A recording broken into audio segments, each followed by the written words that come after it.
Assalamualaikum warahmatullahi wabarakatuh. Perkenalkan, nama saya Zulfa Alaihissalam, NIM 4219010.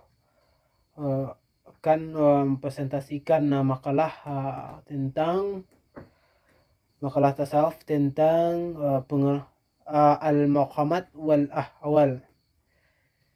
Yang mana maqamat menurut istilah maqam di kalangan para sufi disebut dengan ungkapan jamaknya yaitu maqamat. Menurut Al-Gusairi, yang dimaksud dengan maqamat adalah hasil usaha manusia dengan kerja kerasnya dan keseluruhan budi pekertinya yang dimiliki hamba Tuhan, yang dapat membawa kepada usaha dan tuntunan dari segala kewajiban. Berarti menurut istilah maqam itu adalah usaha seorang hamba yang dapat membawa beliau kepada tuntunan dari segala kewajiban.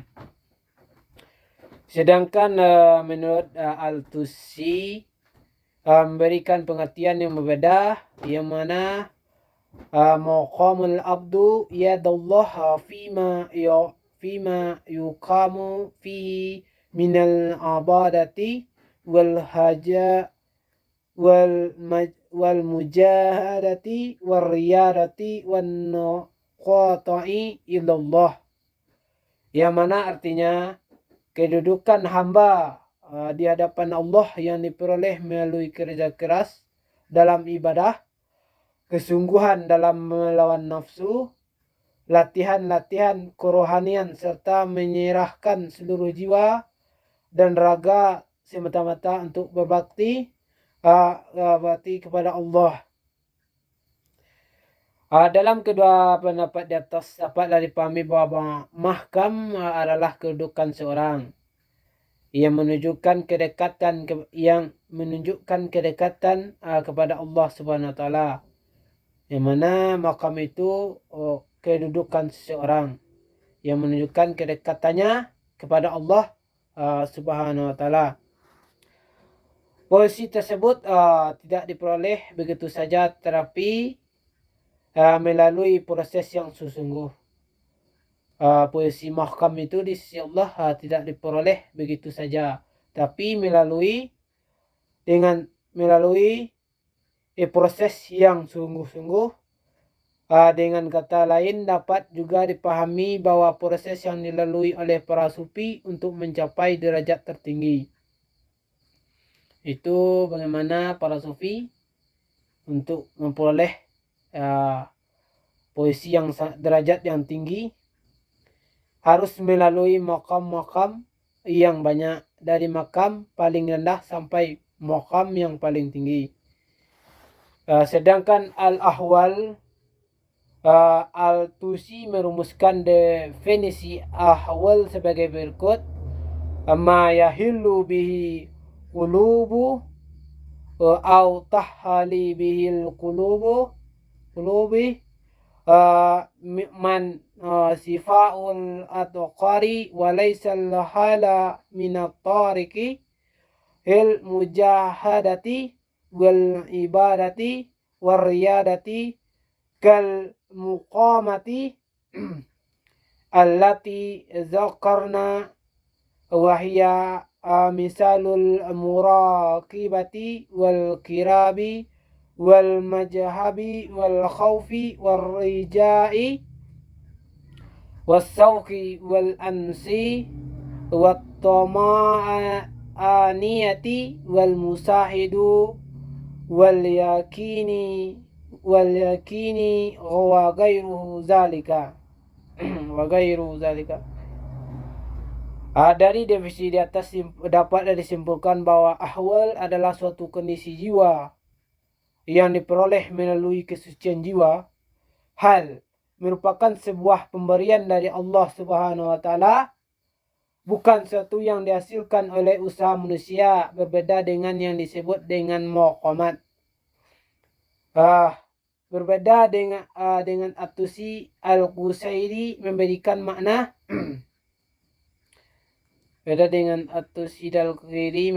makna ahwal adalah anugerah Allah atau keadaan yang datang tanpa wujud kerja. Seperti halnya muqamat dalam ahwal juga terjadi perbedaan di kalangan para ulama sufi tentang jumlah dan urutannya. Sesungguhnya muqamat dan ahwal itu menurut para sufi berbeda macamnya dan jumlah dan urutannya. Hal ini mengingatkan Nabi sejauh ini tidak memberikan suatu sinyal macam dan tingkat-tingkat ahwal tersebut dalam hadis-hadis beliau. Dengan kata lain, ahwal secara umum dapat ditemukan dalam ungkapan ayat Al-Quran maupun hadis Nabi, namun tidak dijelaskan secara rinci mana peringkat tertinggi dan terendah dari ahwal tersebut. Hal ini menunjukkan bahwa peringkat ahwal dalam hasil ijtihad dan pemikiran para sufi.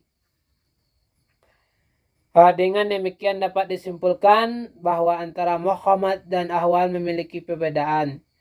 Jika muqamat merupakan tingkatan seorang hamba di hadapan Tuhannya dalam hal ibadah dan latihan-latihan jiwa yang dilakukannya, artinya muqamat merupakan hasil usaha manusia, sedangkan ahwal adalah suatu kondisi atau keadaan jiwa yang diberikan oleh Allah kepada seorang hamba tanpa harus dilakukan suatu latihan oleh orang tersebut. Meskipun jika disuri terus bahwa pemberian Tuhan tersebut ada hubungan dengan upaya yang telah dilakukan seorang hamba sebelumnya, sedangkan muqamat adalah keadaan jiwa seorang hamba sebagai buah usaha latihan jiwa yang dilakukannya. Sekian, terima kasih. Assalamualaikum warahmatullahi wabarakatuh. Baiklah, saya akan melanjutkan materi yang kedua, yaitu makam-makam dalam tasawuf. Yang pertama ada taubat. Kebanyakan sufi menjadikan taubat sebagai perhentian awal di jalan menuju Allah Subhanahu wa taala. Pada tingkat terendah, taubat menyangkut dosa yang dilakukan jasad atau anggota-anggota badan. Pada tingkat menengah, di samping menyangkut dosa yang dilakukan jasad, taubat menyangkut pada dosa-dosa seperti dengki, sombong, dan riya. Pada tingkat yang lebih tinggi, taubat menyangkut usaha menjauhkan bujukan setan dan menyadarkan jiwa akan rasa salah. Adapun tingkat terakhir, taubat berarti penyesalan atas kelengahan pikiran dalam mengingat Allah Subhanahu wa taala. Taubat pada tingkat ini adalah penolakan terhadap segala sesuatu yang selain yang dapat memalingkan diri daripada Allah Subhanahu wa taala. Dalam pembahasan tasawuf, taubat disebut sebagai makam pertama yang harus dilalui dan dijalani oleh seseorang yang soleh. Dikatakan seorang yang soleh bersih dari dosa. Tuhan dapat didekati dengan jiwa yang suci. Yang kedua yaitu zuhud. Zuhud ini terbagi menjadi 3 tingkatan. Yaitu yang pertama yaitu yang tingkatan paling rendah, yaitu menjauhkan dunia ini agar terjauh dari hukuman di akhirat. Yang kedua itu menjauhi dunia dengan menimbang imbalan di akhirat. Yang ketiga, yang paling tinggi, mengucilkan dunia bukan karena takut atau karena berharap, tetapi karena cinta kepada Allah Subhanahu wa taala. Ya, yang ketiga ada al-faqr atau fakir. Fakir dapat berarti sebagai kekurangan harta yang diperlukan seseorang dalam menjalankan kehidupan di dunia. Setiap fakir penting dimiliki orang yang berjalan menuju Allah Subhanahu wa taala. Karena kekayaan atau kebanyakan harta memungkinkan manusia dekat pada kejahatan dan sekurang-kurangnya membuat jiwa menjadi terhambat pada selain Allah Subhanahu wa taala. Yang keempat yaitu sabar. Sabar jika sebagai pengekangan tuntunan nafsu dan amarah dinamakan Al-Ghazali sebagai kesabaran jiwa as-sabru an-nafsi. Sedangkan menahan terhadap penyakit fisik disebut sebagai sabar badani. Kesabaran jiwa sangat dibutuhkan dalam berbagai aspek, misalnya untuk menahan nafsu makan dan seks yang berlebihan.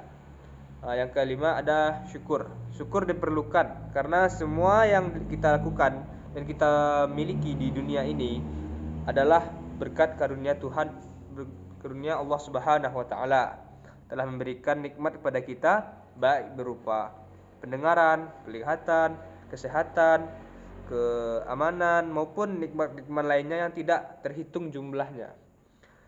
Yang keenam yaitu ridho. Ridho berarti menerima dengan rasa puas terhadap apa yang dianugerahkan Allah Subhanahu wa taala.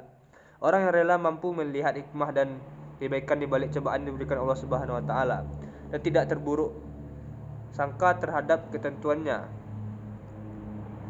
Bahkan ia mampu melihat keagungan, kebesaran dan kesempurnaan zat yang memberikan cobaan kepadanya sehingga tidak mengeluh dan tidak merasakan sakit atas cobaan tersebut. Yang ketujuh ada tawakal. Tawakal adalah merupakan gambaran keteguhan hati dalam menggantungkan diri hanya kepada Allah Subhanahu wa taala. Al-Ghazali mengaitkan tawakal dengan tauhid dengan penekanan bahwa tauhid sangat berfungsi sebagai landasan tawakal. Mengenai pengertian tawakal, Zunnun mengertikan bahwa tawakal adalah berhenti memikirkan diri sendiri dan merasa memiliki daya dan kekuatan. Intinya adalah penyerahan diri sepenuhnya hanya kepada Allah Subhanahu wa taala disertai perasaan tidak memiliki kekuatan. Itu materi yang ketiga, itu tingkatan ahwal. Tingkatan ahwal menurut Abu Nas Asy-Syaraj At-Tusi, beliau menjabarkan yaitu di antaranya yang pertama, tingkatan pertama yaitu tingkatan pengawasan diri atau al-muraqabah, meneliti dengan cermat apakah perbuatan sehari-hari telah sesuai atau malah menyimpang dari yang dikehendakinya atau diperintahnya. Yang kedua yaitu tingkatan kedekatan diri, al-qurbu. Yang ketiga yaitu tingkatan cinta, al-mahabbah. Yang keempat yaitu tingkatan takut, al-khauf. Yang kelima tingkatan harapan, yaitu al-raja. Yang keenam yaitu tingkatan kerinduan, asy-syauq. Yang ketujuh tingkatan kejinakan atau senang mendekatkan diri kepada Allah Subhanahu wa taala, atau disebut juga al-unsu, sifat selalu merasa berteman dan tak pernah merasa sepi. Yang kedelapan yaitu tingkatan ketenangan jiwa, al-itmi'anan. Yang kesembilan tingkatan berenungan, al-musyahah. Yang kesepuluh tingkatan kepastian, al-yaqin. Jadi hanya itu presentasi dari kelompok 1. Sebagai kesimpulan bahwa maqam merupakan kedekatan dengan Allah Subhanahu wa taala, dan kedudukan tersebut diperoleh setelah melakukan berbagai usaha yang sungguh-sungguh. Berbeda dengan maqam ahwal merupakan keadaan atau sifat yang langsung Allah berikan kepada hamba Allah Subhanahu wa taala, yang Allah kehendaki tanpa adanya proses usaha dari hambanya. Maqam dan ahwal memiliki banyak tingkatan dengan tujuan mengenal Allah Subhanahu wa taala lebih jauh lagi. Mungkin hanya itu presentasi dari kelompok kami, itu kelompok 1. Kalau ada kata-kata kami yang salah mohon dimaafkan. kita akhiri. Wabillahi taufiq wal hidayah. Assalamualaikum warahmatullahi wabarakatuh.